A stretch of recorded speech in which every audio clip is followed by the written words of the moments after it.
পঞ্চায়েত রাজ নিয়ে শিলচর প্রেস ক্লাবে আলোচনা সভা। পঞ্চায়েত রাজ নিয়ে গ্রামাঞ্চলের প্রাক্তন জনপ্রতিনিধি এবং বিশিষ্টদের বক্তব্যে উঠে এলো ইতিবাচক তথ্য। গতকাল শিলচর প্রেস ক্লাবে গ্রাম স্বরাজ জনগণের প্রত্যাশা ও প্রাপ্তি শীর্ষক এক আলোচনা সভার আয়োজন করা হয়। গ্রাম ও শহরের সমবিকাশে গুরুত্বারোপ করে বক্তব্য পেশ করেন বিশিষ্ট সাংবাদিক চয়ন ভট্টাচার্য। ইউটিডিসির পক্ষে সঞ্জিত দেবনাথ। অনুষ্ঠানের আমন্ত্রিত অতিথি কাটিগড়ার লক্ষ্মীপুর জিপির প্রাক্তন জিপি সভাপতি অনুপ কুমার পাল ও বিজেপির জেলা কার্যকরী সদস্য পশ্চিম ধলাই এলাকার বিশিষ্ট রাজনীতিক ও সমাজসেবী শুভঙ্কর ভট্টাচার্য গ্রাম পঞ্চায়েতের মাধ্যমে মানুষের মধ্যে কীভাবে কাজ করা সম্ভব এই নিয়ে বক্তব্য রাখেন। অনুপ কুমার পাল জানান, তার জিপিতে তার আমলে বহু কাজ হয়েছে। স্বাধীনতার পর থেকে গ্রামাঞ্চলের উন্নয়নে সরকারের বরাদ্দ অর্থ সঠিকভাবে ব্যবহার হলে আমূল পরিবর্তন হতো। Bureau report Barak Vision. গ্রাম স্বরাজ সেটা আগেও বলা হয়েছে, ভারত স্বাধীনতার আগে এবং পরে একটা স্বপ্ন দেখা হয়েছিল। আমাদের জাতির জনক মহাত্মা গান্ধী সেই স্বপ্ন দেখেছিলেন, কিন্তু সেই স্বপ্নটা যদি সেই ভারতবর্ষ স্বাধীন হওয়ার পর থেকে যদি স্বপ্নটা বাস্তবের দিকে নিয়ে আসা হতো, আজকের দিনে আমাদের সম্পাদক মহাশয় যে বলেছিলেন যে আজকে ভারতবর্ষের গ্রাম যেটা আছে আমাদের আসামে হোক বা সমস্ত ভারতবর্ষে যে গ্রামের অবস্থা এরকম থাকতো না। যাই হোক, অনেক সরকার এসেছে, সরকার গিয়েছে। আমাদের অটল বিহারী বাজপেয়ী যখন প্রধানমন্ত্রী হয়েছিলেন, উনি একটা স্বপ্ন দেখেছিলেন, যখন গ্রামের সঙ্গে শহরের যোগাযোগ যদি না হয় গ্রামের উন্নয়ন কখনই সম্ভব হবে না। সেটা স্বপ্ন আমার, যদিও যখন ছোট ছিলাম আমার সেই ওনার বাণীটা আমার এখন মাথাতে আছে আমার। তখন উনি একটা প্রকল্প হাতে নিয়েছিলেন প্রধানমন্ত্রী সড়ক যোজনা নাম দিয়ে। এই প্রধানমন্ত্রী সড়ক যোজনার যখন কাজ আরম্ভ হয়েছিল, আজকে অবধি চলছে প্রধানমন্ত্রী গ্রামীণ সড়ক, যেটা আমাদের, আমি কালাইন অঞ্চল থেকে বিলং করি। কালাইন বা সমস্ত কাছাড় বা বরাক উপত্যকায় বিভিন্ন অঞ্চলে হয়েছে। এই সমস্ত রাস্তা যখন হয়েছে তখন অনেক ইন্টেরিয়র প্লেস থেকে মানুষ টাউনে হোক বা কালাইন অঞ্চলে হোক, কাটিগড়া অঞ্চলে হোক, কাটিগড়া থেকে শিলচরে আসতে পেরেছেন। অনেক যোগাযোগ ব্যবস্থা ভালো ছিল, চিন্তাধারা ভালো ছিল।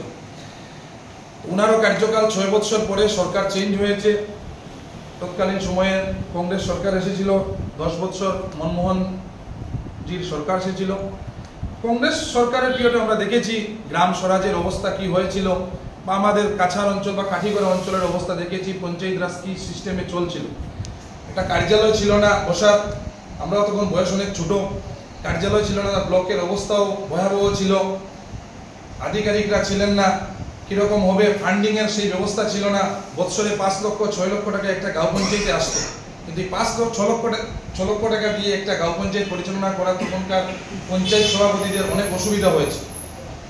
আমার বাবাও ছিলেন তৎকালীন সময়ে কংগ্রেস পিরিয়ডেরই, তখন ভারতীয় জনতা পার্টি থেকে নির্বাচিত। তখন কংগ্রেসের একটা আলোড়ন ছিল সমস্ত আসামে। এর মধ্যেও আমার বাবা নির্বাচিত হয়ে এসেছিলেন এই জিপিতে।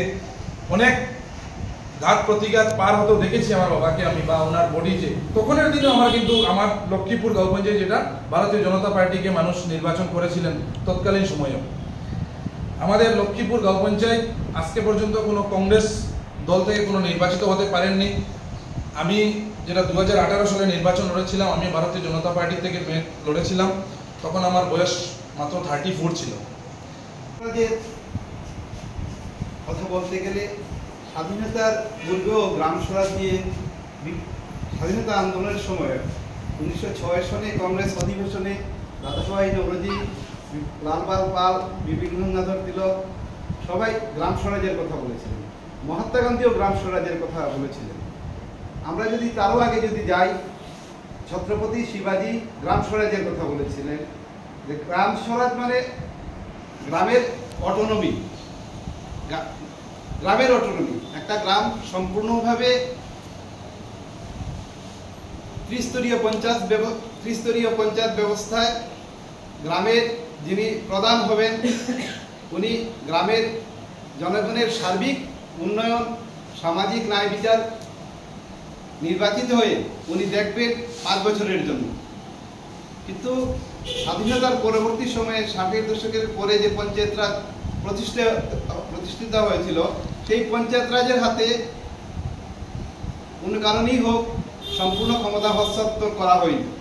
আমরা বিগত দিনে যদি ত্রিপুরা এবং পশ্চিমবঙ্গের সরকারের দিকে তাকিয়ে দেখি, ওই সরকারগুলোতে পঞ্চায়েতের হাতে বিভিন্ন বিভাগের ক্ষমতা দেওয়া হয়েছে এবং যে দলীয় সরকার হোক, গ্রামের রাস্তাঘাট থেকে স্বাস্থ্য, চিকিৎসা এবং এমনকি কৃষিকাজ বিভিন্ন প্রকল্পে পঞ্চায়েত রাজের যারা প্রধান ছিলেন বা সদস্যরা ছিলেন জড়িয়ে গ্রামের প্রভূত উন্নতি করেছিলেন।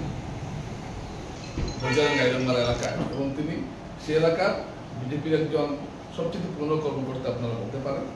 এবং অনুপ কুমার পাল তিনি ইতিমধ্যে তিনি পঞ্চায়েত সভাপতির দায়িত্ব পালন করেছেন। তাই পঞ্চায়েতি রাজের পঞ্চায়েত ব্যবস্থাকে কীভাবে মানুষের কাছে পৌঁছে দেওয়া হয় এই সম্বন্ধে তার একটা যথেষ্ট অভিজ্ঞতা রয়েছে এবং আগামীতে তিনি কীভাবে দেখছেন আমরা এগুলো বিষয় তারা দুজনের কাছে শুনতে চাইব। আমরা এই জন্যই শুনতে চাইব যে এরা ঠিক মাটিতে নেমে কাজ করেছেন, পঞ্চায়েতের কাজগুলো করেছেন এবং এরা নিজেরা আবার পঞ্চায়েত নির্বাচনে অংশ নিতে চাইছেন। তো তাদের ভাবনাটা কি আমরা এটা জনগণের কাছে পৌঁছে দিতে আমরা চাই এবং আমরা নিজেরাও এখান থেকে অনেক কিছু শিক্ষা নিতে চাই। যেহেতু আমরা সাংবাদিকতা করি, আমাদের জন্য কিছু জানতে হয়, শিখতে হয়, অনুধাবন করতে হয়। তো যে ব্যবস্থাটা গ্রাম স্বরাজ, জনগণের প্রতি প্রত্যাশা প্রাপ্তি, জনগণ কি প্রত্যাশা করছে গ্রাম স্বরাজের কাছ থেকে? স্বরাজ মানে সেলফ গভর্নমেন্ট। তো এই পঞ্চায়েত রাজ একটা সেলফ গভর্নমেন্ট, স্বশাসিত একটা স্থানীয় সরকার বলতে পারেন, জনগণের সরকার।